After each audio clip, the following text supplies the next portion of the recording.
So hello everyone, चलिए आज के इस वीडियो में बात करेंगे एक ऐसे स्टॉक की जिसका प्राइस अगर हम देखेंगे तो ओनली 10 रुपीज़ है, यानी कि पेनी स्टॉक हमारे लिए देखने को मिलता है। अगर उसके फाइनेंशियल्स देखोगे तो बहुत ही अच्छे देखने को मिल रहे हैं, और इस स्टॉक को मैं इसलिए भी बता रहा हूँ क्योंकि उसके हमारे लिए जो टेक्निकल हैं वो हमारे लिए बहुत ही अच्छे देखने को मिल रहे हैं, अच्छे सपोर्ट पर देखने को मिल रहा है। तो मैं आपको दोनों चीज़ बताने वाला हूँ, इसका टेक्निकल एनालिसिस भी करके दिखाएंगे लास्ट में। सबसे पहले इसके फाइनेंशियल्स को चेक करेंगे। सबसे पहले अगर हम बात करें कंपनी के मार्केट कैप की, तो मार्केट कैप हमारे लिए 13,980 करोड़ का देखने को मिल रहा है। पी अगर हम देखेंगे तो 9.71 का स्टॉक पी देखने को मिल रहा है। बुक वैल्यू देखेंगे तो 33 की बुक वैल्यू। डिविडेंड यील्ड 2.73% का डिविडेंड यील्ड देखने को मिल रहा है। रिटर्न ऑन कैपिटल इक्विटी देखेंगे तो 16% की।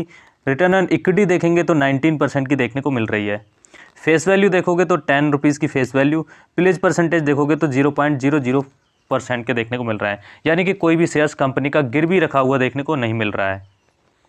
नीचे आएंगे तो हमारे लिए देखने को मिल जाता है इंडस्ट्री पी 33 का है।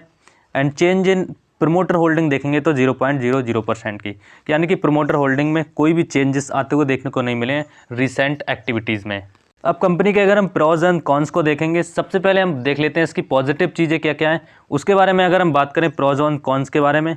सबसे पहले पॉजिटिव चीज़ को देख लेते हैं। फर्स्ट पॉजिटिव पॉइंट ये देखने को मिल रहा है जो कंपनी का गुड प्रॉफिट ग्रोथ रहा है लास्ट 5 साल में, 24% के कैगर से ग्रो होते हुए देखने को मिली है कंपनी। इसी के साथ साथ कंपनी डिविडेंड भी अच्छा देती है, जो कि 32% का हेल्थी डिविडेंड पे आउट आपको मिलता है।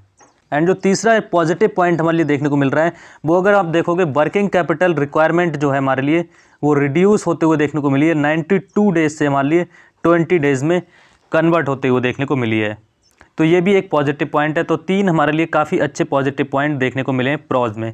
अब देख लेते हैं कुछ नेगेटिव पॉइंट्स। इसके नेगेटिव पॉइंट की बात करें तो एक ही नेगेटिव पॉइंट देखने को मिल रहा है, यानी कि जो भी हमारे लिए अर्निंग देखने को मिल रही है वो अदर इनकम से तकरीबन हमारे लिए 1106 करोड़ का हमारे लिए अदर इनकम से वो इनकम देखने को मिली थी। चलिए अब देख लेते हैं इसका प्रॉफिट एंड लॉस। लास्ट 3 साल का अगर हम डेटा देखें तो जो 2020 में सेल्स आते हुए देखने को मिली थी 4531 करोड़ का, इसके बाद 15,000 करोड़ की, फिर 19,000, और इसके बाद टीटीएम बेसिस पे तकरीबन 20,000 करोड़ की देखने को मिली है सेल्स। तो ये एक हमारे लिए बहुत ही अच्छे थे। 2020 के बाद बहुत ही अच्छे से कंपनी ने ग्रो किया है ऊपर आगे की तरफ। उसी के साथ साथ एक्सपेंसेस भी बढ़ते हुए देखने को मिले हैं, तो उससे कोई मतलब होता नहीं है। जब कंपनी की सेल्स ही हमारे लिए डबल ट्रिपल होते हुए देखने को मिल रही हैं तो सेल्स एक्सपेंसेस हमारे लिए बढ़ते हुए देखने को मिलने वाले हैं। इसके बाद निकल के आता है ऑपरेटिंग प्रॉफिट। ऑपरेटिंग प्रॉफिट्स 2020 में था 773 करोड़ का, 2021 में हो गया 880 करोड़ का, एंड 2022 में हो गया 1183 करोड़, और अभी टीटीएम बेसिस पे चल रहा है 1281 करोड़ का। सो ये ऑपरेटिंग प्रॉफिट है।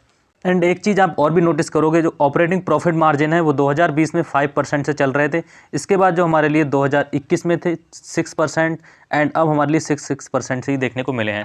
2020 से जो प्रॉफिट मार्जिन बढ़े हैं वही हमारे लिए सेम फ्लैट कह सकते हो। लास्ट 2 साल में almost operating profit margin flat ही देखने को मिले हैं। अब जो हमारे लिए कॉन्स में हमारे लिए जो नेगेटिव पॉइंट देखने को मिला था अदर इनकम का कंसर्न, वो आप देख सकते हो मार्च 2020 में जो हमारे देखने को मिला था 246 करोड़ की अदर इनकम, इसके बाद 2021 में 808 करोड़ की अदर इनकम, मार्च 2022 में 904 करोड़ की अदर इनकम, एंड अब जो हमारे लिए देखने को मिल रही है 1106 करोड़ की अदर इनकम देखने को मिल रही है, जो कि अदर इनकम बढ़ती हुई देखने को मिल रही है। तो ये एक नेगेटिव पॉइंट कंसीडर कर सकते हैं, क्योंकि देखिए होता क्या है ना, अदर इनकम हमारे लिए नेट प्रॉफिट में जुड़ के आएगी, ठीक है, वो हमारे लिए नेट प्रॉफिट में देखने को मिलेगी। लेकिन अगर हम देखें हमें है मतलब इससे ऑपरेटिंग प्रॉफिट से अगर ऑपरेटिंग प्रॉफिट देखेंगे तो वो भी हमारे लिए काफ़ी अच्छे ग्रोथ में ही देखने को मिल रहा है, ठीक है। टीटीएम बेसिस पे देखें या लास्ट 3 साल का डेटा देखें तो ऑपरेटिंग प्रॉफिट और मार्केट की अगर सेल्स देखेंगे तो दोनों में अच्छा उछाल आया है। अगर अदर इनकम नहीं भी होगी तब भी हमारे लिए एक ऑपरेटिंग प्रॉफिट के तौर पर कंपनी अच्छी देखने को मिल रही है। अब नेट प्रॉफिट देख लेते हैं, तो नेट प्रॉफिट में अदर इनकम का थोड़ा सा इम्पैक्ट पड़ते हुए देखने को मिल रहा है। 2020 में देखेंगे तो 757 करोड़, 2022 में था 2021 में था 992 करोड़, 2022 में 1183 करोड़, 1439 करोड़ का हमारे लिए नेट प्रॉफिट देखने को मिल रहा है। बैलेंस शीट में अगर हम बोरिंग्स देखेंगे, कर्जा देखेंगे तो लास्ट 2021 में था 5,931 करोड़, 2022 में 6,643 करोड़ का हो गया। सितंबर 2022 तक जो देखने को मिल रहा है 6,361 करोड़ का देखने को मिल रहा है।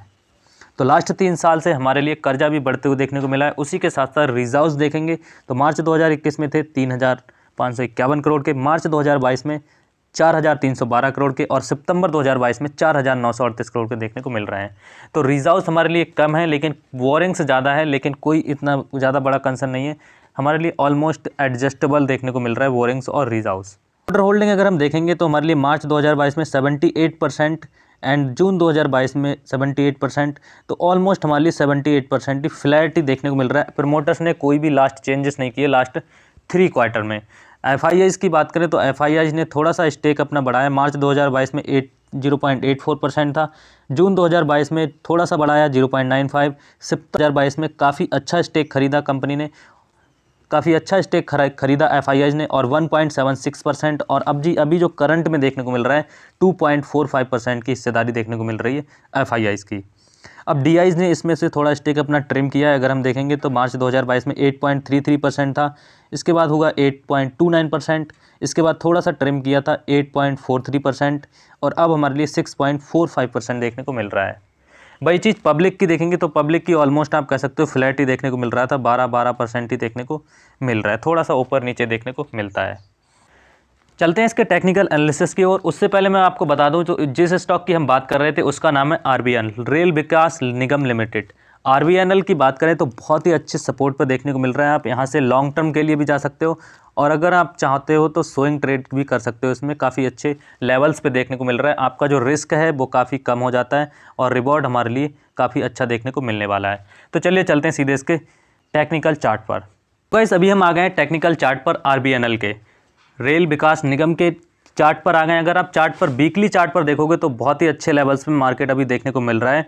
यहाँ से एक सपोर्ट क्रिएट कर रहा है, अगर हम देखेंगे यहाँ से, ठीक है, यहाँ से एक अच्छे सपोर्ट पर देखने को मिल रहा है और यहाँ से जब मार्केट ने ब्रेकआउट दिया तो काफ़ी अच्छा रैली भी किया था। प्रीवियस डेटा अगर हम देखेंगे तो यहाँ से कंपनी ने ब्रेकआउट दिया था, ठीक है, यहाँ से अगर हम देखेंगे तो यहाँ से कंपनी ने ब्रेकआउट दिया था 44 का लेवल, जैसे ही ब्रेक किया था आपको बाय कर लेना चाहिए था। और यहाँ से ब्रेकआउट देने के बाद कंपनी ने जो मूव दिखाया है, अगर हम देखेंगे 92% का मूव दिखाया है, ऑनली देखेंगे तो 4 से 5 वीक के अंदर, 1 महीने के अंदर ही कंपनी का शेयर्स रॉकेट देखने को मिला था आरबीएनएल का। अब जो हमारे लिए एक रेक्टेंगल अगर हम डालेंगे, यहाँ से हमारे लिए डालेंगे 60 पॉइंट से, यहाँ से एक हमारे लिए इंपॉर्टेंट सपोर्ट पर देखने को मिल रहा है अभी शेयर्स, एंड ऊपर जो हमारे लिए देखने को मिल रहा है ये हमारे लिए यहाँ से 82 का रेजिस्टेंस देखने को मिल रहा है ऊपर की तरफ। लेकिन जो हमारे लिए ट्रेंड लाइन आते हुए देखने को मिल रही है ऊपर से, उसका ब्रेकआउट आ चुका है। अगर हम देखेंगे ट्रेंड लाइन पर, एक ट्रेंड लाइन भी हमारे लिए यहाँ से आते हुए देखने को मिल रही है, ठीक है, यहाँ से ट्रेंड लाइन आते हुए देखने को मिली है। और यहाँ से अभी स्टॉक में जो आ सकता है, हम अगर हम लॉन्ग पोजीशन को एग्जीक्यूट करेंगे, यहाँ पर करंट प्राइस पे अगर आप बाय करोगे तो यहाँ से हमारे लिए 21% की अपसाइड देखने को मिल सकती है। और जो हमारा एसएल रहने वाला है, एसएल हमारा होगा इसके नीचे का, यानी कि ओनली 9% का एसएल रहने वाला है। तो एक चीज़ आप इसमें देखिए, जो हमारा रिस्क है वो हमारा 10% का है, लेकिन जो रिवॉर्ड देखने को मिल रहा है वो हमारे लिए 21% का रिटर्न आते हुए देखने को मिल सकता है ऊपर की साइड। तो यही हमारे लिए एक पॉजिटिव बात है और इंपॉर्टेंट सपोर्ट पे है, तो आप इसमें स्विंग ट्रेड के लिए जा सकते हो, मार्केट ऊपर की तरफ जा सकता है, इंपॉर्टेंट सपोर्ट पे खड़ा है आरबीएनएल। चाहो तो आप लॉन्ग टर्म के लिए भी जा सकते हो, क्योंकि लॉन्ग टर्म में भी अच्छा शेयर्स है, फाइनेंशियल्स अच्छे हैं, और चाहो तो आप यहाँ तक अपना पोजीशन को, लेकिन एक चीज़ आप ज़रूर ध्यान रखना, जो हमारा एसएल रहने वाला, एसएल हमारा यही रहने वाला है, चाहे आप लॉन्ग टर्म के लिए जाओ चाहे आप स्विंग ट्रेड के लिए जाओ। सो ये आरबीएनएल की एनालिसिस थी और बहुत ही अच्छा शेयर्स है, फाइनेंसिस तो आपको मैंने बता ही दिए। सो आपको ये शेयर्स कैसा लगा कमेंट करके जरूर बताइएगा। अगर वीडियो अच्छी लगी तो वीडियो को लाइक, चैनल सब्सक्राइब करके जरूर जाइए। मिलते हैं नेक्स्ट वीडियो में, तब तक के लिए गुड बाय।